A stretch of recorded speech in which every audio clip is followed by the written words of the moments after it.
গত 24 ঘন্টা কিন্তু 4 জন মারা গেছে। গত ডেঙ্গুর সময় গত 2 বছরে আমাদের 3 জন মৃত্যু ছিল বা 4 জন, অথচ আমাদের এই 3 মাসে প্রায় 24 জন অফিসিয়ালি। আমাদের ধারণ ক্ষমতার চেয়েও অনেক বেশি রোগী আসতেছে। আমরা গত 3 মাস আমরা এই হামের রোগীগুলা শিশু হাসপাতালে ম্যানেজ করতেছি। তবে আক্রান্তের হার এমনি নতুন আক্রান্তের হার কমে গেছে, কিন্তু অলরেডি যেগুলি স্প্রেড হয়েছিল হাম, তারা কিছু কিছু জটিলতায় ভুগতেছে এবং ম্যাক্সিমাম রোগী এখন যেগুলো আসতেছে সেগুলো জটিলতা নিয়ে আসতেছে, অর্থাৎ কমপ্লিকেশন নিয়ে আসতেছে। কী কমপ্লিকেশন? ম্যাক্সিমাম আসতেছে শ্বাসকষ্ট, কাশি মানে নিউমোনিয়া। কিছু কিছু রোগী আসতেছে ডায়রিয়া, পরবর্তীতে সেপসিস, সেপ্টিসেমিয়া এবং এনকেফালাইটিস, মেনিনজাইটিস নিয়ে আসতেছে। আর ছোটোখাটো ইনফেকশন, গলা ইনফেকশন, কান ইনফেকশন, এটা কম। তো মেইনলি আসতেছে নিউমোনিয়া নিয়ে। তো এখন আমাদের হাসপাতালে নতুন আক্রান্তের হার কমলেও কিন্তু বাইরে থেকে যে রেফার্ড হয়ে যে রোগীগুলো খারাপ হয়ে যাচ্ছে, যারা আক্রান্ত হয়েছিল, এর একটা বিরাট অংশ কিন্তু আবার নিউমোনিয়াতে কনভার্ট হচ্ছে বা নিউমোনিয়া ডেভেলপ করে যাচ্ছে। ওরা আমাদের হাসপাতালে ভিড় করতেছে এবং এই রোগীগুলো কিন্তু অনেক। আমরা আগে যেমন 25-30টা রোগী ভর্তি হতো নতুন আক্রান্ত, কিন্তু জটিল রোগী ভর্তি হতো 3টা 4টা 5টা, মানে কমপ্লিকেটেড নিউমোনিয়া, কমপ্লিকেশন নিয়ে আসছে, যেমন এনকেফালাইটিস, ডায়রিয়া, খেতে পারতো না, লেথার্জি, এগুলো কিন্তু হার কম ছিল। এখন যেগুলো আসতেছে প্রায় আমি বলবো প্রায় 50%ই মানে রেসপিরেটরি প্রবলেম নিয়ে আসতেছে, শ্বাসকষ্ট, কাশি মানে নিউমোনিয়া নিয়ে আসতেছে। এদের একটা বড় অংশ কিন্তু পরবর্তী থেকে মানে খারাপ হয়ে যাচ্ছে এবং ভালো হতে সময় লাগতেছে, 2 সপ্তাহ 3 সপ্তাহ স্টে করতেছে আমাদের এই হাসপাতালে। এবং নিউমোনিয়াটা এত বেশি মানে খারাপ, এখানে আমরা এক্সরে করলে দেখা যাচ্ছে বায়োলেটারাল নিউমোনিয়া এবং 2টা লাঙে একদম সাদা, এবং এই লাং টিস্যুগুলো রিকভারি করতে অনেক সময় লাগতেছে এবং প্রচুর অক্সিজেন ডিমান্ড। এতে কি ম্যাক্সিমামই আমাদের হাই ফ্লো, সিপ্যাপ অথবা ভেন্টিলেটর লাগতেছে, লাইফ সাপোর্ট লাগতেছে। এবং এদের একটা অংশ কিন্তু লাস্টে গিয়ে আমরা মানে উঠাইতে পারতেছি না, এরা মারা যাচ্ছে।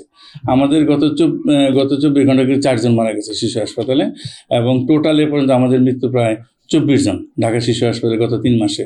গত ডেঙ্গুর সময় গত 2 বছরেও আমাদের 3 জন মৃত্যু ছিল বা 4 জন 2 বছরে, অথচ আমাদের এই 3 মাসে শিশু হাসপাতালে প্রায় 24 জন অফিসিয়ালি।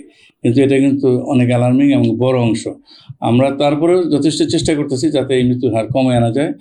আর এখন আবার নতুন যেহেতু ভ্যাকসিনেশন স্টার্ট করা হয়েছে সরকারিভাবে, তাতে করে হার্ড ইমিউনিটি অ্যাচিভ করে যাবে। হার্ড ইমিউনিটি অ্যাচিভ করে গেলে নতুন আক্রান্তের হারও কমে যাবে, অলরেডি কমে গেছে।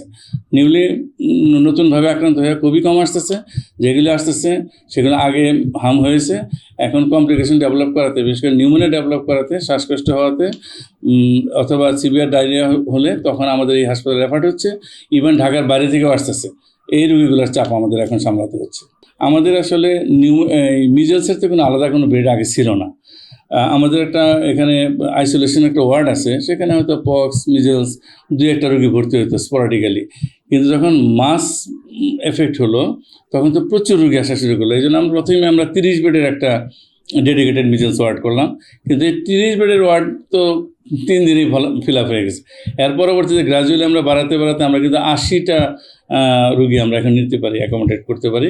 কিন্তু এই মুহূর্তে আমাদের হাসপাতালে 95টা রোগী আছে, 90টার উপরে রোগী আছে।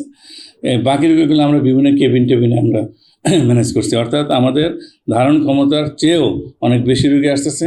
বর্তমানে যে রোগীগুলো আসতেছে এগুলো নিউলি এফেক্টেড না, নতুন হামে আক্রান্ত না, এরা আগে আক্রান্ত হওয়ার পরে যেগুলো জটিলতা দেখা দিচ্ছে বা কমপ্লিকেশন ডেভেলপ করছে, স্পেশালি নিউমোনিয়া, এই রোগীগুলো বেশি আসতেছে, অর্থাৎ হাম উইথ নিউমোনিয়া। আর নিউমোনিয়ার মধ্যে এখন কিন্তু আরেকটা মানে অ্যালার্মিং, যেটা হলো কিছু ভাইরাল নিউমোনিয়া আমরা পাচ্ছি। রেসপিরেটরি প্যানেল বা লাং প্যানেল করে যে আমরা কিছু ব্যাকটেরিয়া এবং ভাইরাসকে ডিএনএ আইসোলেশন করে আমরা ডিটেক্ট করতে পারি, কিন্তু টেস্ট করলে দেখা যাচ্ছে কিছু কিছু ক্ষেত্রে অ্যাডেনোভাইরাস এবং বোকা ভাইরাস, এই 2টা কিন্তু পাওয়া যাচ্ছে। বিশেষ করে অ্যাডেনোভাইরাস দিয়ে যে নিউমোনিয়াগুলো হচ্ছে আক্রান্ত হার কিন্তু কম না, মোটামুটি 10টার মধ্যে 2-3টা আমরা অ্যাডেনো পাচ্ছি। সেইগুলি কিন্তু পরবর্তীতে খারাপ হচ্ছে বেশি, কারণ অ্যাডেনোর এগেনস্টে কোনো অ্যান্টিবায়োটিকও নাই, অ্যাডেনোর কোনো ভ্যাকসিনও নাই। এই জন্য এটা ন্যাচারালি যেগুলো ভালো হয়ে যাচ্ছে ন্যাচারাল ইমিউনিটি দিয়ে, অথবা খারাপ হয়ে যাচ্ছে, এবং যেগুলি খারাপ হচ্ছে আমরা দেখতেছি ভাইরাল নিউমোনিয়াগুলি বেশি খারাপ হয়ে যাচ্ছে। হ্যাঁ, এখন আসলে আতঙ্কিত হওয়ার কিছু নেই, এই জন্যে যে নতুন আক্রান্ত কিন্তু কম, নতুন আক্রান্তের হার কমে গেছে। অলরেডি যারা আক্রান্ত হয়েছিল তাদেরকে আমরা বলবো, যারা ভালো হয়ে বাড়িতে চলে গেছে বা নর্মাল সাধারণ চিকিৎসায় আউটডোর বেসিসে ভালো হয়ে গেছে, ওরা যেন 4 থেকে 6 সপ্তাহ আরও আইসোলেটেড থাকে, পুষ্টিকর খাবার খায়, অন্য ক্রাউড ঘনবসতিত এলাকায় যেন না যায়, অন্য জানা মতে যে বাচ্চাগুলো আক্রান্ত বা অন্য ডিজিজড আছে বা রোগের বাচ্চা মানে রোগী বাচ্চা আছে তাদের কাছে যেন না যায়, অন্য হাসপাতালে না যায়। কারণ তারা 4 থেকে 6 সপ্তাহ পর্যন্ত তাদের রোগ প্রতিরোধ ক্ষমতা কিন্তু কম থাকে। 4 থেকে 6 সপ্তাহ পার হয়ে গেলেই তার ন্যাচারাল যে ইমিউনিটি, সে আগের ইমিউনিটি ফিরে আসবে এবং তাতে করে নতুন কোনো ভাইরাস বা ব্যাকটেরিয়া দ্বারা আক্রান্ত হবে না। এই জন্য 4 থেকে 6 সপ্তাহ পর্যন্ত আমরা ভালো হয়ে যাওয়ার পরেও তাদেরকে একটু আইসোলেটেড থাকতে বলি, স্বাস্থ্যবিধি মেনে চলতে বলি।